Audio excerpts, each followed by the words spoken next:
சென்னை பாரிமுனையில் உள்ள ராஜா அண்ணாமலை மன்றத்தில் திமுக அரசின் 4 ஆண்டு சாதனைகளை விளக்கும் கருத்தரங்கம் நடைபெற்றது.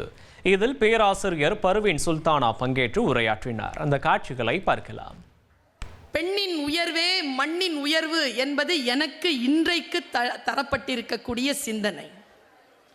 நான் இப்படி சொல்கிறேன், நான் கட்சி சார்ந்தவள் கிடையாது, எந்த கட்சியையும் நான் சார்ந்தவள் இல்லை. ஏன் திராவிட முன்னேற்ற கட்சியின் சார்பில் நான் பேச வேண்டும்? அவர்களுக்காக ஏன் என் குரல் ஒலிக்க வேண்டும்? நான் இப்படி சொல்லுகிறேன், இந்த அவையில் இருக்கின்றவர்களுக்கு மட்டுமல்ல, இந்த உலகத்தில் இந்த நிகழ்ச்சியை பார்த்து கொண்டிருக்கக்கூடிய பல கோடி தமிழர்களுக்கு இந்த வார்த்தையை நான் சொல்லுகிறேன். இந்த இந்தியாவில் இந்த ஒன்றிய அரசிலே எந்த கட்சியையாவது நீங்கள் எனக்கு சுட்டிக்காட்டுங்கள், இப்படிப்பட்ட பொது மேடையில் சான்றோர்களை அழைத்து சட்ட அறிவையும் நமக்கான மண் உரிமையையும் பிற்படுத்தப்பட்ட தாழ்த்தப்பட்ட பிற்படுத்தப்பட்ட பழங்குடியினருடைய உரிமையை சொல்லிக் கொடுக்கக்கூடிய ஒரு கட்சியை சார்ந்த யாரேனும் இருந்தால் எனக்கு சொல்லுங்கள். தான் முன்னேற வேண்டும் என்று நினைப்பார்களே தவிர தன்னுடைய மக்கள் அறிவு இல்லாமல் இருக்க வேண்டும் என்று சொல்லிக் கொண்டிருக்கின்றவர்கள் மத்தியில் நான் யாரை ஆட்சி செய்ய போகிறேனோ அவர்களும் நான் முதல்வன் என்கின்ற சொல்லோடுதான் வளர வேண்டும் என்கின்ற உயர்ந்த கருத்தோடு நிகழ்த்திய ஆட்சிதான் இந்த 4 ஆண்டுகள் ஆட்சி. எப்போவுமே பர்த்டே கொண்டாடுவோமா இல்லை? அப்போ என்ன செய்வோம்? பர்த்டே கொண்டாடும் போது ஒரு தீபத்தை ஏற்றி என்ன செய்வாங்க? அணைப்பாங்கல்ல. என்னைக்காவது யோசிச்சிருக்கீங்களா ஏன் அப்படி அணைக்கிறாங்கன்னு? எல்லாரும் தான் அணைக்கிறாங்க. ஏன் அணைக்கிறாங்க? பர்த்டே கொண்டாடுறதுக்கான அடிப்படை விஷயம் என்ன தெரியுமா? இது நமக்கு யாருக்குமே தெரியாது, பல பேருக்கு தெரியாது. ஏன் கொண்டாடுறோன்னா, இப்போ ஒரு 5 வயசு குழந்தைய கொண்டாடுறோன்னு வச்சுக்கோங்களேன், அதுக்கு ஏன் தீபம் ஏற்றி ஊதுறாங்க தெரியுமா? 5 வயசு இது வாழ்ந்திருக்கு.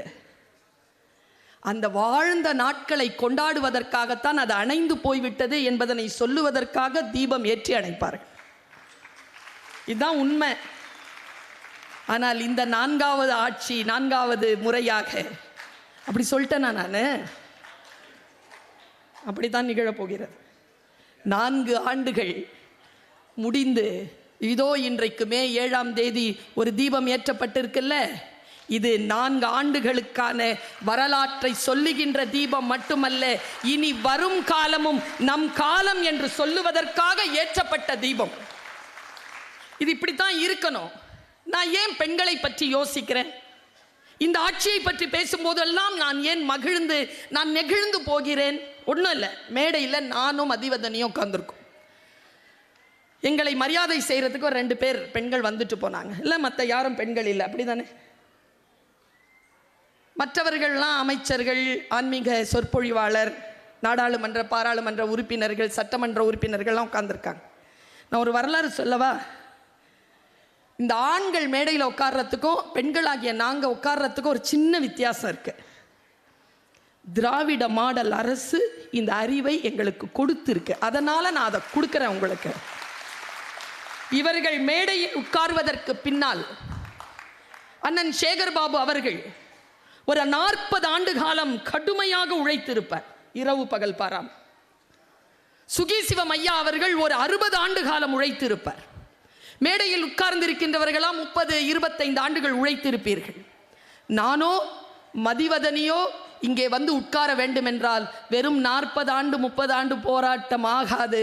1000 ஆண்டுகள் போராட்டத்திற்கு பிறகுதான் எங்களுக்கு அந்த சீட்டே கிடைச்சிருக்கு. அந்த போராட்டத்திற்கு வெளிச்சம் தந்தது திராவிடம் என்கின்ற சொல். நான் இந்த இந்தியாவில் வேறு எந்த பகுதியில் பிறந்திருந்தாலும் PhD பட்டம் வாங்கி ஒரு பல்கலைக்கழகத்திற்கு கீழே இதோ நான் இணை பேராசிரியராக இருக்கிறேன் என்று சொல்லக்கூடிய வாய்ப்பு எனக்கு கிடைத்திருக்காது என்பதுதான் இந்திய நாட்டின் வரலாறு. நான் தமிழ்நாட்டில் பிறந்தேன். தந்தை பெரியாருடைய கொள்கைகளை உரக்க சொல்லுகின்ற, கலைஞருடைய கொள்கைகளை உரக்க சொல்லுகின்ற பேரறிஞர் அண்ணா அவர்களின் கொள்கைகளை உறக்க சொல்லுகின்ற திராவிட மாடல் ஆட்சியை தலைமையேற்று நடத்தக்கூடிய ஸ்டாலின் என்கின்ற அடிப்படையில் இருக்கக்கூடிய ஒரு ஆலமரத்திற்கு கீழே இருக்கக்கூடிய காரணத்தினால் இவ்வளவு சுயமரியாதையாக நம்மால் வாழ்ந்துவிட முடிகிறது. தங்கை சொன்னாள், சுயமரியாதை. பஸ்ல ஏறி தலைவர் கேட்டிருக்கார், அம்மா உன்னை யாராவது அவமரியாதையா பேசுறாங்களாமா? ஃப்ரீயா தானே போற அப்படின்னு ஸ்டாப்ல எங்கேயாவது நிறுத்தாம டிரைவர் கண்டக்டர் யாராவது போறாங்களாமா? இது சுயமரியாதை என்ற சொல்லோடு தங்கை பேசினார். சாதாரணமாக சொல் நமக்கு புரியுதுங்க, பொருள் சரியா புரியறதில்லை. அவர் கேட்ட கேள்விக்கான அடிப்படை என்ன தெரியுமா? அந்த அடிப்படையை நான் சொல்றேன், அதுதான் சுயமரியாதை. அப்படின்னா என்ன அர்த்தம்னா, சுயமரியாதைங்கிற சொல்லுக்கு என்ன அர்த்தம் பாருங்க. நம்முடைய தமிழ்நாடு முதலமைச்சர் தலைவர் அவர்கள், ஸ்டாலின் என்கின்ற அந்த தலைவர் அவர்கள் நமக்கு சொல்லித் தருகின்ற சுயமரியாதைங்கிறது என்ன பாருங்க. சுயமரியாதைனா நான் யாரையும் விட உயர்ந்தவன் இல்லை என்று சொல்வதில்லை. சரியா? அப்படிதான் இங்கெல்லாம் சொல்லிட்டு இருந்தாங்க. என்னை விட யாரும் உயர்ந்தவன் இல்லைன்னு நீ கூக்குரல் போடு, அதான் சுயமரியாதை கிடையாது. என்னை விட யாரும் உயர்ந்தவன் இல்லை என்று சொல்வது அல்ல சுயமரியாதை. நான் யாரையும் விட உயர்ந்தவன் இல்லை என்று சொல்லுவதுதான் சுயமரியாதை. உன் முன்னால வந்து யாராவது அப்படி சொன்னார்னா என்கிட்ட வந்து சொல்லு, நான் பார்த்துக்கிறேன்.